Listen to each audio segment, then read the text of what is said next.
और 45 एनजीओ इस पे काम कर रही है टोटल।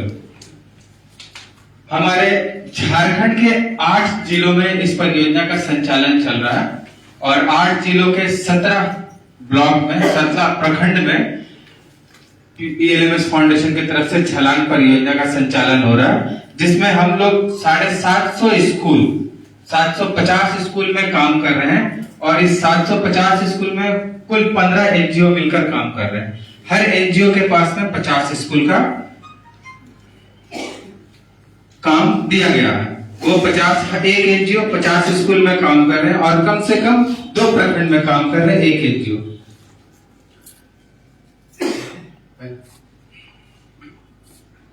ये जो परियोजना है प्रोजेक्ट छलांग, इसका जो मुख्य उद्देश्य है वो ये है कि बच्चों में शारीरिक शिक्षा के बारे में जागरूकता फैले, शारीरिक शिक्षा के बारे में वो जान सके, स्वास्थ्य के बारे में जान सके। बच्चों में ये देखा जाता है हमारे परिप्रेक्ष्य में, हमारे गांव के परिप्रेक्ष्य में बच्चों को अभिभावक के द्वारा या उनके घर में किसी न किसी काम के कारण उनको घर पे या उनको अपने साथ काम में या खेत में लेकर चले जाते हैं। लेके जाते हैं क्या?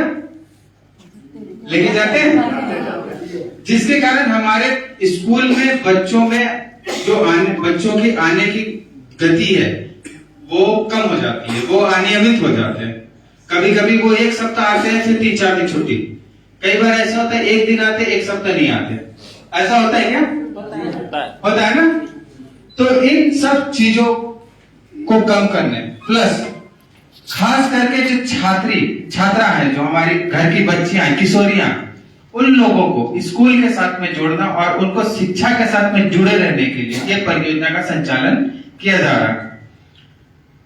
खेल ही एक ऐसा माध्यम है जिससे बच्चे हमें लगता है कि जो पूरी मानव जाति है वो उत्साहित हो जाते हैं।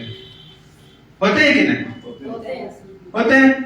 तो खेल एक ऐसा माध्यम है जिससे अगर हम स्कूल में इन खेलों को लेकर आते हैं, इन खेलों को खिलवाते हैं, बच्चों को अगर स्कूल आने में मजा आने लगे तो क्या वो स्कूल आएंगे? आएंगे? आवाज लेकिन नहीं आ रहा। खेल के प्रति बच्चों का बहुत खुशी है। हम लोग तो खेल के भी मजा ले लिए हैं, बच्चों को बुलाना है कि नहीं? तो वो आएंगे खेल के माध्यम से। तो यही 3-4 मुख्य उद्देश्य है इस परियोजना का, जिसके कारण प्रोजेक्ट छलांग का संचालन सृजन महिला विकास मंच के द्वारा हमारे पश्चिमी सिंहभूम जिला के 50 स्कूल में चलाया जा रहा है, जिसमें से 13 स्कूल जैसे मैंने पहले बताया चाबसा के हैं और 37 स्कूल चकंदरपुर के हैं। इसमें जो कार्यक्रम का सबसे मुख्य उद्देश्य है वो यह है कि शारीरिक साक्षरता, शारीरिक ज्ञान के बारे में बच्चों को जानकारी हो कि शरीर में जो हमारे अंदर व्यवहार होता, व्यवहार की कौशलता, जिसमें बोलने का, चलने का, एक दूसरे के साथ में बात करने का, अपने विचारों को आदान प्रदान करने के लिए, किसी की बात को सुनने के लिए, कम्युनिकेशन स्किल्स, नेतृत्व क्षमता जैसे क्षमताओं का विकास हो बच्चों में, और बच्चे खुद में आत्मविश्वास को जगा पाए। जब उनके अंदर आत्मविश्वास जागेगी तो वो आगे बढ़ेंगे या नहीं बढ़ेंगे?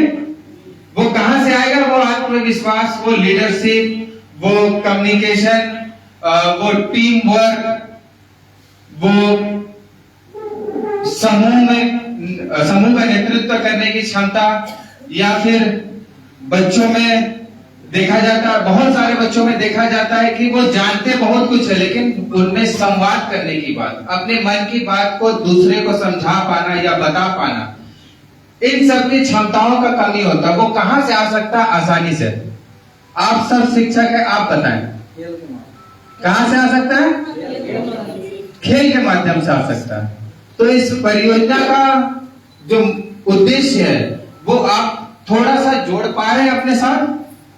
क्या परियोजना का जो संचालन हो रहा है वो अपने उद्देश्य जो लेकर चल रही है वो सही है?